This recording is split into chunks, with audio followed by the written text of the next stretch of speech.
성경을 이렇게 함께 교독을 하시면 잘 하는 편입니다.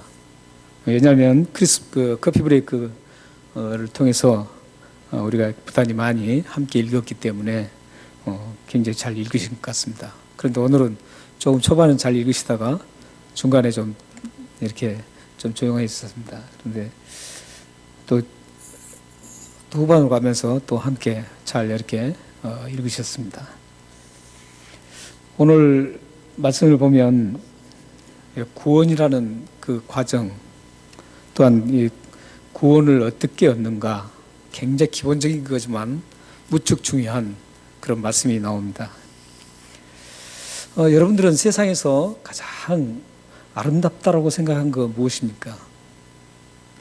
각자 아름다운 게 다 다를 겁니다. 어떤 분들은 꽃이 굉장히 아름답다 이렇게 생각하시는 분들 계실 거고, 날아가는 새를 보면서 아름답다, 또 파란 하늘에 무게구름이 흘러가는 그 모습을 보면서 참 아름답다 이렇게 느끼실 수도 있습니다. 전도서 3장 11절 말씀에 보면 하나님께서 만드신 모든 것들은 때를 따라서 아름답다라고 표현하고 있습니다. 이 말씀은 뭐냐면 모든 만물이 항상 아름다운데 그 때에 따라서 그 아름다움이 더해진다 이런 뜻입니다. 그러니까 하나님의 창조물은 굉장히 아름답습니다. 우리가 무의식적으로 보기 때문에 그 아름다움을 우리가 느끼지 못하지만 실질적으로 하나하나 들여다보면 들여다볼수록 참 아름답습니다. 이 자연뿐만 아니라 사람도 아름다운 사람이 많습니다.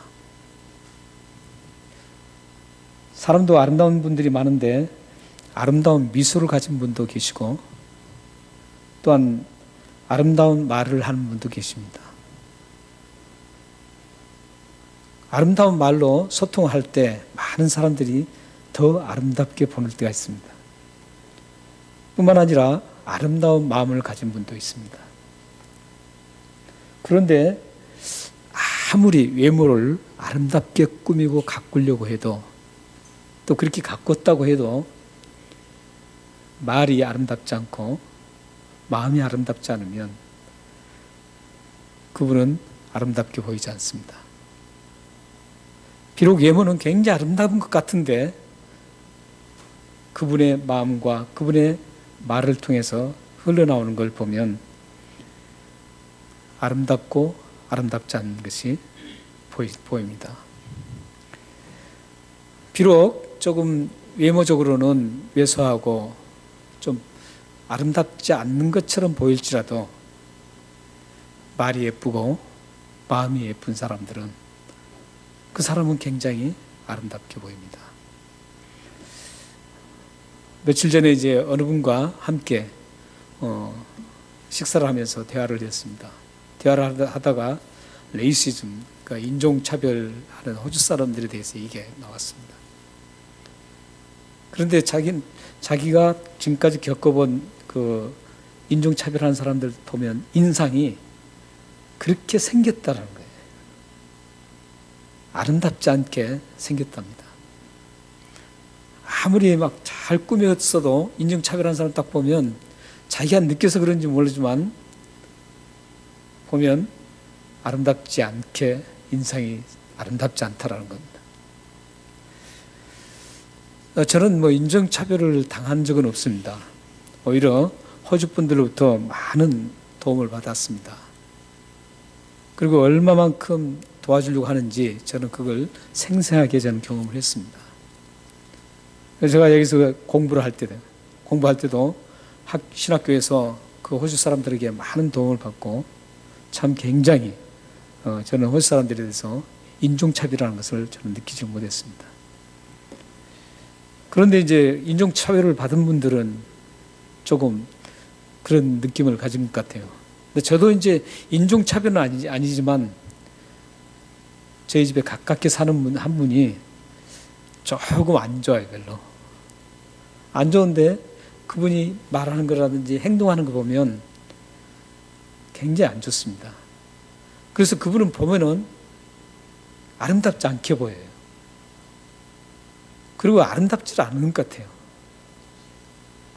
그러니까 그분이 행동을 어떻게 하고 말을 어떻게 하느냐에 따라서 아름다운 말을 하고 아름다운 마음을 가지고 함께 대하고 이러면 조금 보잘것없게 보이지만 굉장히 아름답게 보이기 시작하는 겁니다. 여러분들이 만약에 내가 많은 사람들이 아름답게 보이기 싶다 그러면 아름다운 미소를 지으시고 아름다운 말을 하시고 아름다운 마음을 가지시고 대하면 절대 미움받지 않습니다. 뭔가 내가 아름다운 말을 하지 않았고 아름다운 마음으로 대하지 않았기 때문에 상대방이 나를 좋지 않게 보는 겁니다. 물론 다 그런 건 아니죠. 오해를 통해서도 믿게 볼 수도 있습니다. 하지만 그 오해는 반드시 풀리게 되어 있습니다. 장기적으로 보면 그 마음이 아름다웠다면 장기적으로 보면 다음에는 인정하고 그 사람을 아름답게 보게 됩니다.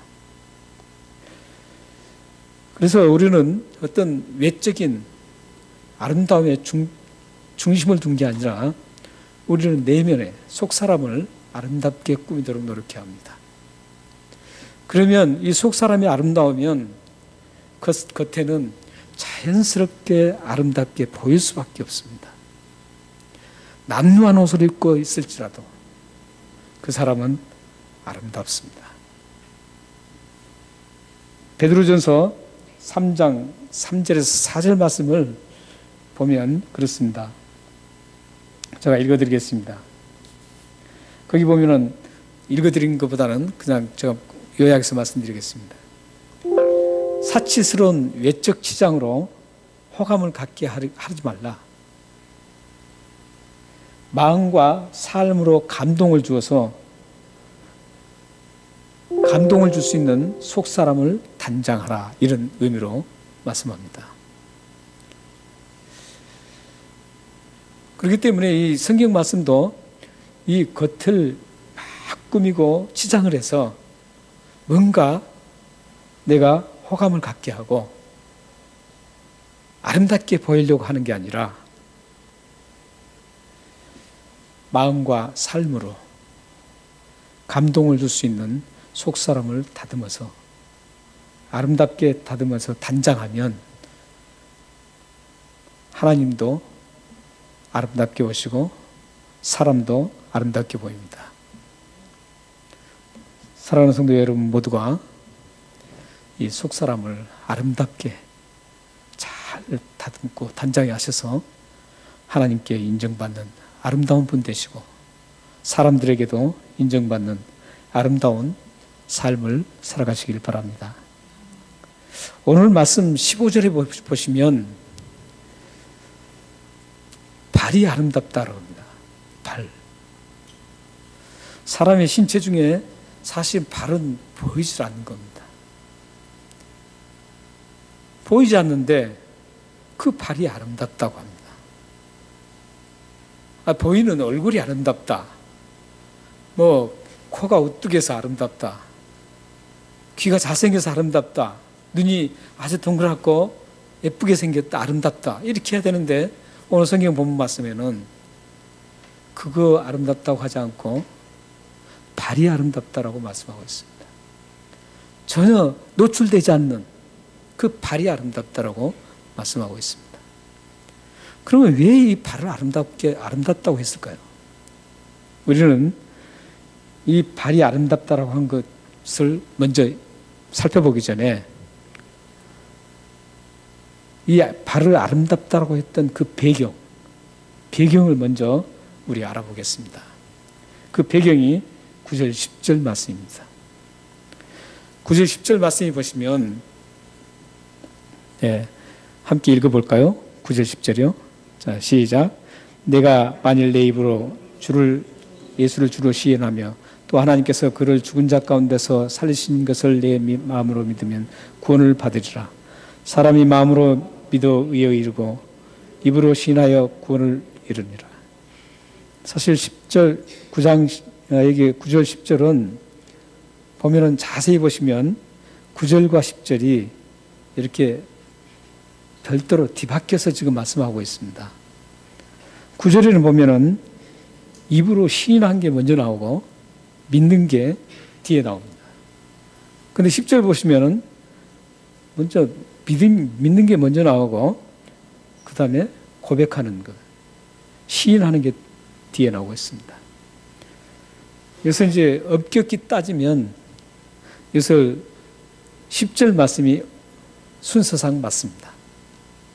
그런데 왜 그러면 뒤바뀌어서 서로 뒤바뀌게 기록을 하셨을까?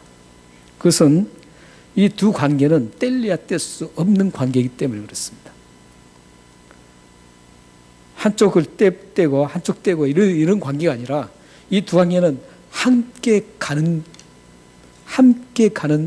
그런 말씀이기 때문에 이렇게 뒤바뀌어서 지금 기록되어 있습니다. 그러니까 문제가 되지 않기 때문에 그렇다는 겁니다. 함께 하기 때문에. 원래 우리가 마음으로 구원을 받는 것은 두 가지 조건이 있습니다. 여러분들이 구원을 받기 위해서는 두 가지 조건이 충족돼야 되는데, 하나는 뭐냐면 마음으로 믿어야 된다는 겁니다. 근데 10절에는 마음으로 믿으라 그러는데 9절에서는 그 마음으로 믿는 주제가 뭔가를 지금 말씀하고 있습니다.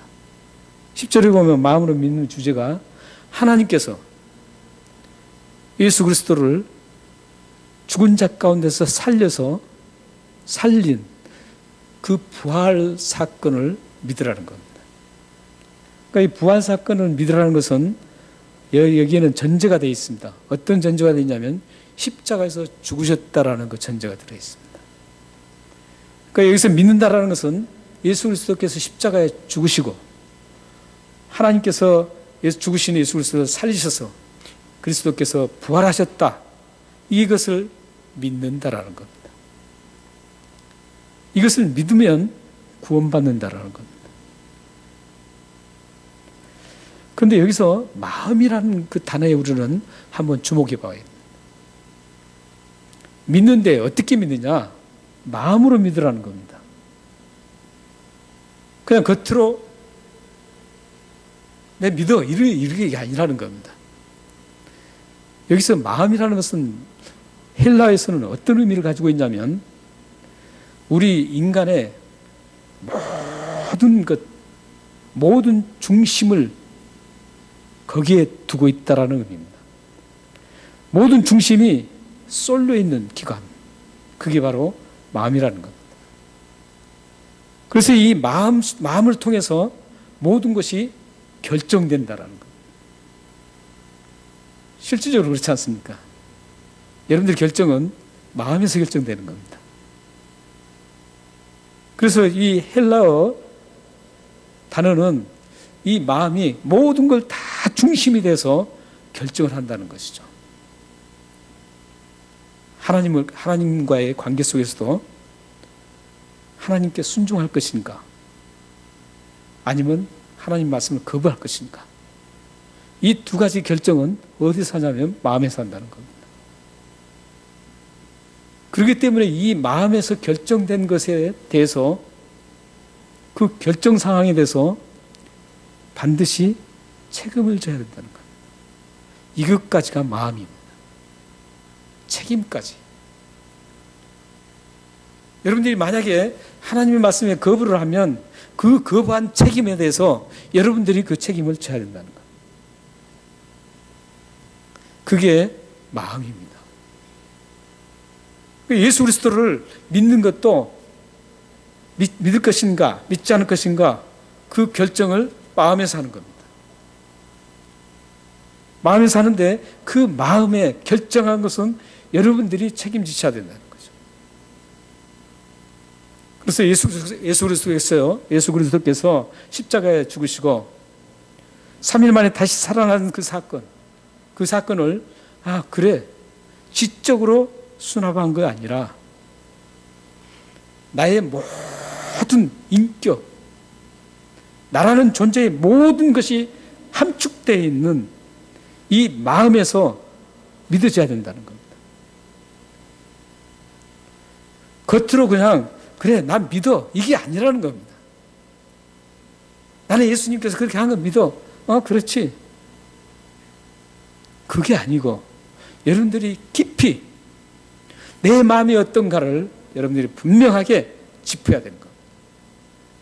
내 마음에 진정으로 예수 그리스도가 십자가에 나를 위해서 죽으셨는지, 그리고 내 마음에 진정으로 그 예수 그리스도께서 십자가에 죽으시고 다시 3일 만에 살아나셔서 나를 앞으로 승리토록 하는, 나도 죽은 자 가운데서 살아날 것이라는 그 사실을 마음속에 정말로 믿느냐는 거죠.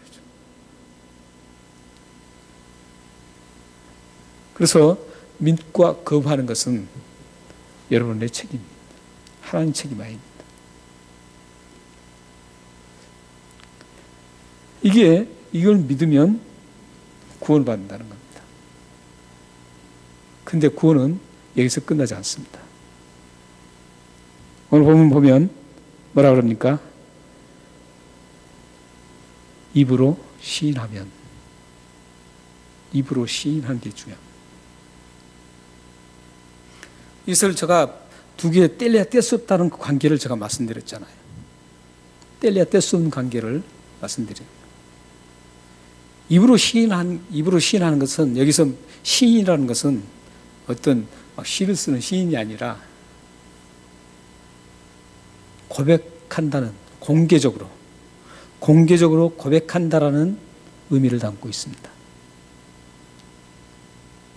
신앙 고백입니다. 신앙 고백을 나 혼자 하는 게 아니라 모든 사람들이 알도록 공개해서 선언하는 것을 시인한다는 의미입니다. 지금은 우리들이 공개적으로 예수 믿는다라고 시인하는 거죠. 근데 뭘 시인합니까? 예수님이 주라는 것. 헬라어는 큐리어스라고 합니다.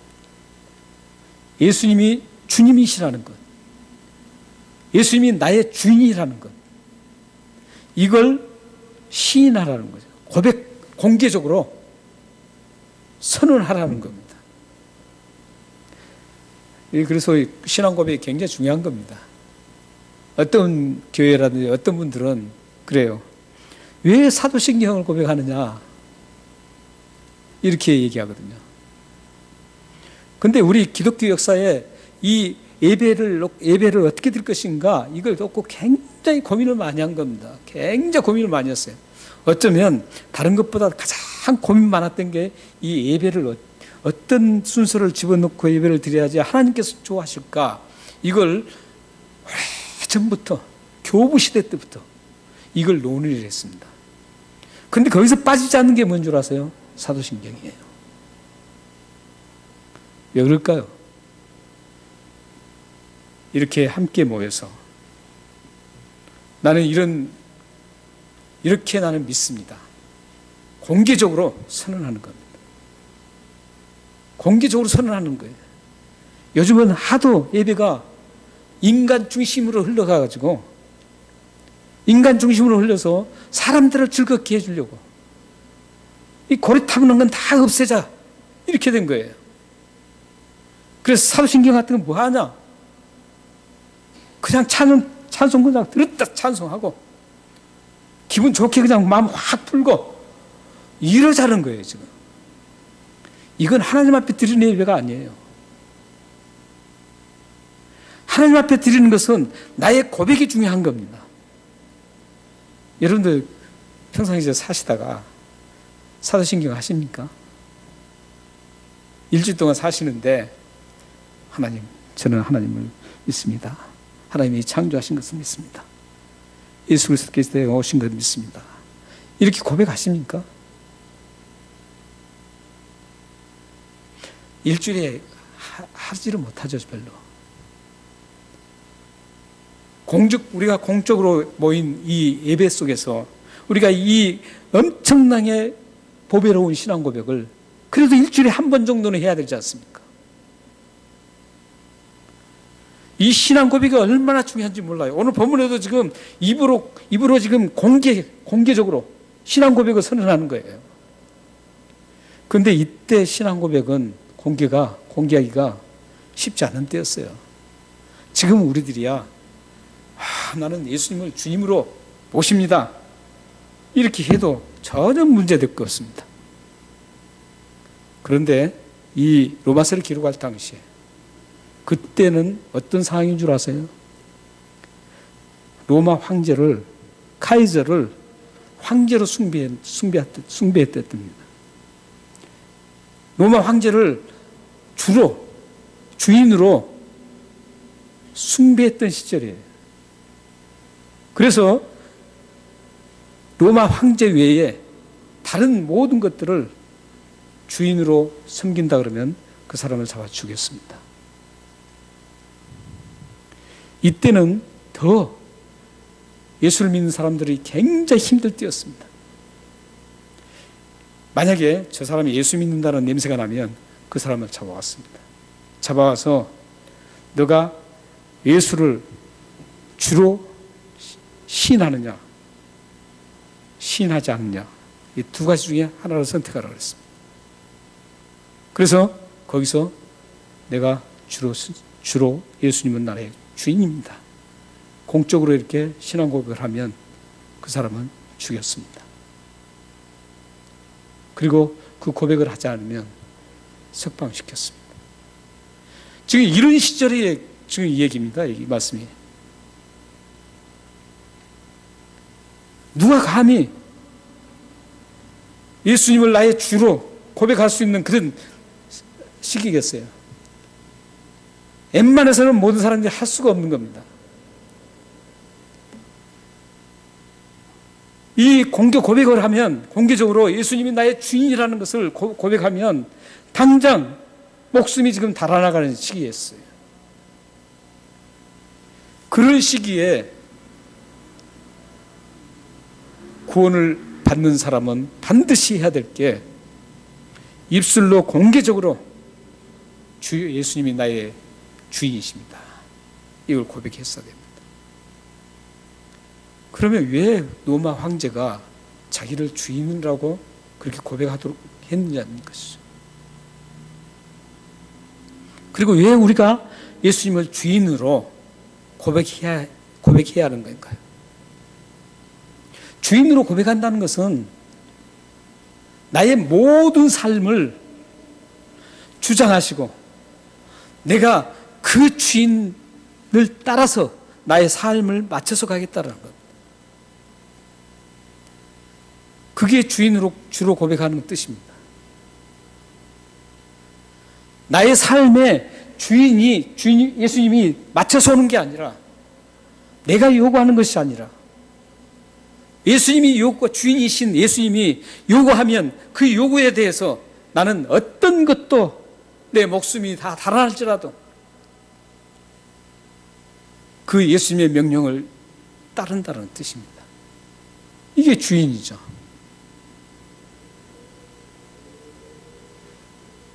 그러니까 로마 황제를 주인으로 섬길 것인가?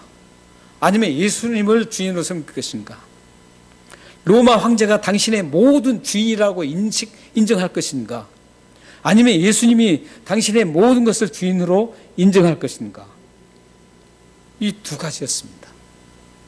그럴 때 예수님이 나의 주인이시다. 이 고백을 하는 겁니다. 그러면 죽습니다.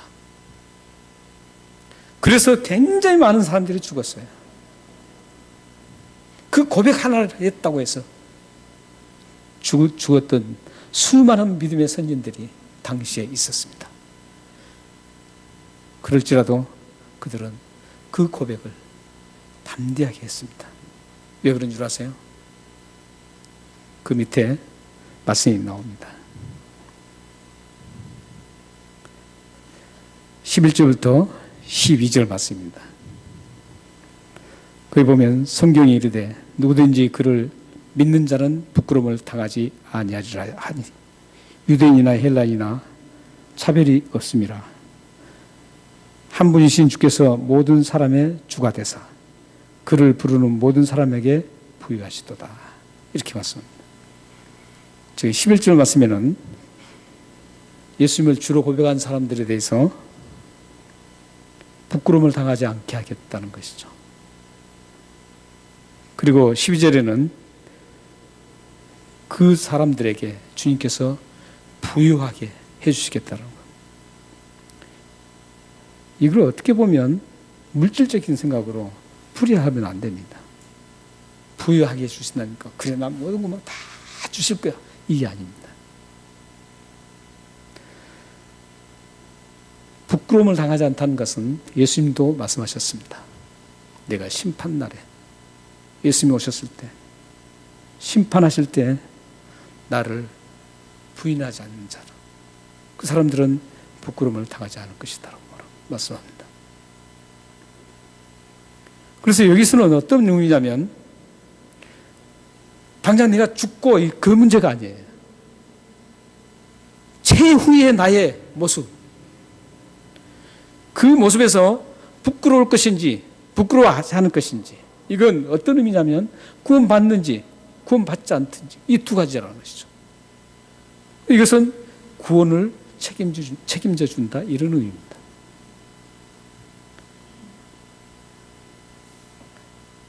예수 그리스도를 주님으로 고백한 사람들은 예수님께서 끝날까지 함께 끝까지 책임져 주신다라는 그런 의미입니다. 사랑하는 여러분들은 여기서 꼭 한번 생각해 볼 점이 있습니다. 뭐냐면 여러분들이 지금 내가 예수님을 지금 무엇으로 대하고 있는가? 예수님은 나에게 어떤 존재인가? 이거예요. 단순히 있어도 그만, 없어도 그만한 존재인가?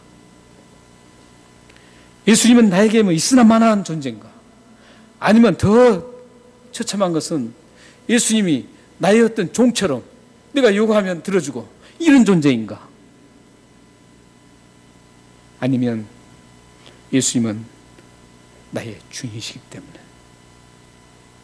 나의 모든 것을 다 주님을 위해서 쏟고 살아가야 된다라 이 의식.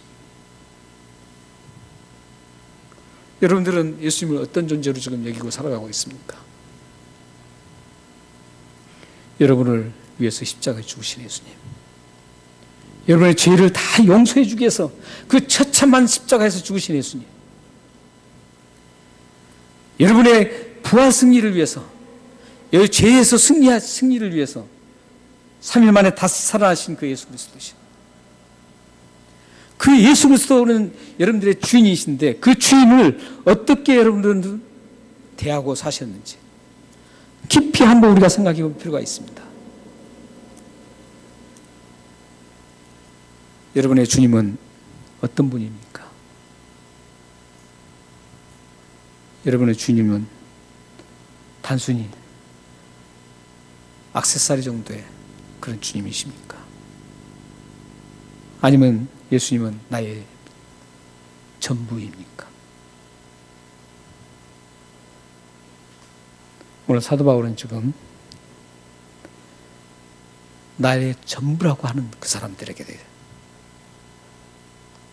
예수님은 끝까지 책임져 주신다, 그겁니다. 구원을 이루는, 구원이 성취되는 그날에까지 끝까지 책임져 주신다는 것.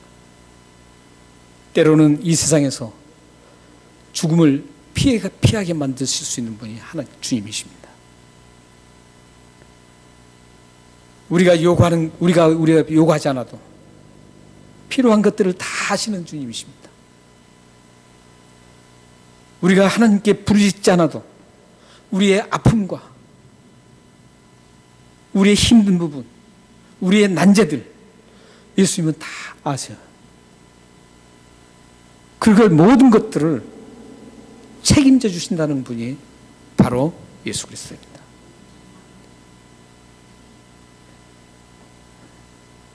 여러분들은 이런 주인을 모시고 사는 축복자들입니다.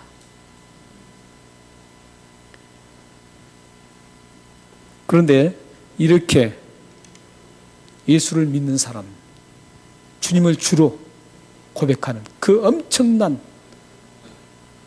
서슬퍼런 그 시절에 예수님을 주로 고백할 수 있는 그 사람들이 어떻게 해서 그런 믿음의 사람들이 일어나는가. 이 말씀이 바로 지금 그 밑에 나오는 17절까지의 말씀입니다. 거기 보면 그 사람들이 그렇게 예수를 주로 영접해서 주로 고백하고 입술로 공개 선언하고 그 죽음을 무릅쓰고 공개 선언할 수 있었던 그 믿음의 사람들이 어떻게 해서 만들어졌는가? 그것은 전파자를 통해서라는 겁니다. 그래서 오늘 여기 보면 말씀 보세요. 14절 말씀 보면 그를 믿지 아니하는 이들이 어찌 부르리요? 듣지도 못한 이를 어찌 믿으리요? 전파하는 자가 없이 어찌 들이요? 그래서 어찌 그렇게 계속 이야기하고 있습니다. 4번을 지금 반복하고 있습니다. 이것을 요약해서 말씀드리면 믿으려고 그러는데 듣지 않고는 믿을 수 없다는 거예요. 그런데 듣지 않고는 들어야 되는데 전하는 사람이 없으면 들을 수가 없다는 거예요. 이거예요. 믿는 사람은 어떻게 해서 믿게 되느냐면 들었기 때문에 믿는다는 겁니다. 그런데 들은 것은 전파하는 사람을 통해서 들었다는 겁니다. 그래서 여러분들의 믿음은 그냥 형성된 게 아니에요. 뭐 신령한 척. 하나님께서 내가 다 그냥 저기 잠자는데 하나님께서 믿도록 했다. 신령한 척은 할 필요가 없습니다. 그래서 잘못될 수가 굉장히 많아요. 잘못된 경우가 굉장히 많습니다. 여러분들이 믿게 된 것은 이 하나님 말씀, 좋은 복음의 소식, 이걸 전파를 했기 때문에 듣고 믿었던 겁니다. 하나님은 그렇게 사용하시는 거예요. 그런데 고린도전서에 보면 그래서 전도에 미련한 것으로 구원을 시킨다는 거죠. 전도에 미련하는 것으로. 전도가 얼마나 미련하게 보입니까? 예수님 십자가에 돌아가셨어요. 당신의 죄를 때문에. 그리고 3일 만에 다시 살아나셨습니다. 이 사실을 믿으면 구원받습니다. 얼마나 어리석게 보입니까? 미련하게 보이죠. 하나님은 그런데 이 복음의 복된 좋은 소식을 전파자를 통해서 전파하기 위해서 예수를 믿게 만든다는 겁니다. 이 전파자들이 이 복음을 전하기 위해서 막 가는 그 작업이 바로 발로 가는 겁니다. 지금은 교통수단이 좋아서 뭐 비행기 타고 가고 뭐 자동차로 가서 막 이렇게 하죠. 당시에는 교통수단이 없었습니다. 제가 예전에도 말씀드렸듯이 제가 터키 가서 정말 마음으로 많이 울었던 건 사도 바울이 그 몸도 좋지 않는 그 사도 바울이 그 터키 그 엄청난 땅, 그것도 근데 뭐 해발이 보통 2000m예요. 그 길을 걸어서 복음을 들고 그 길을 걸어서 차로 고속도로 타 차로 8시간, 7시간 가는 곳, 그런 곳을 걸어서 가서 복음을 전파했다는 것이죠. 발로 걸어서. 그래서 발이 아름답다라는 겁니다. 여러분들의 발은 어떤 발입니까?